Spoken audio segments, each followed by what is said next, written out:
Natural resources are classified on the basis of level of their development and uses.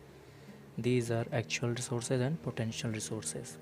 Actual resources are those resources whose entire quantity is known, and potential resources are those resources whose entire quantity may not be known.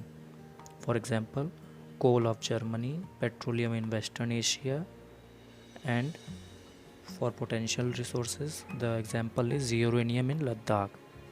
Simply आप कह सकते हैं कि actual resources वो resources हैं जिनकी entire quantity जो है वो हमें पता है कि वो कहाँ पे है.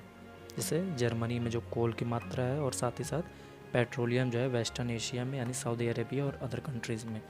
ओके. और पोटेंशियल रिसोर्सेज वो रिसोर्सेज जिनकी क्वांटिटी जो है अभी भी अननोन है, छुपी हुई है. जैसे यूरेनियम के जो भंडार हैं वो लद्दाख में है. Okay. Now next. Now another category is on the basis of origin. उनका जो स्थान है वो कहाँ से पाए जाते हैं. So natural resources can be classified into on the basis of origin is biotic resources and abiotic resources. The biotic resources are exhaled from all the living things, for example plants and animals. And abiotic resources are those resources which are obtained from the non-living things, for example soil, rocks and minerals, etc. Now, on the basis of renewability, the natural resources can be classified into renewable and non-renewable resources. The renewable resources are those resources which can be renewed, for example the water, soil, forest, wind and solar energy. Renewable resources are also known as inexhaustible resources. Okay.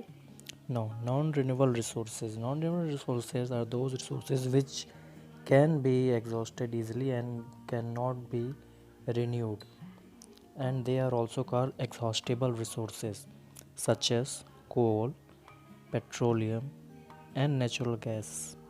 We all know that these are the exhaustible resources, so we have to conserve them. Okay. On the basis of distribution, the natural resources can be classified into several classification. These are ubiquitous resources and localized resources.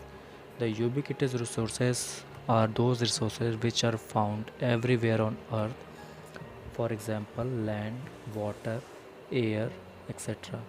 And the localized resources are those resources that are found only in the certain places on earth, for example copper and iron ore. Now, the distribution of natural resources depends upon the number of physical factors and uh, topography of any certain places like terrain, climate, high altitude and low altitude. And the distribution of resources is also unequal across the earth. Okay.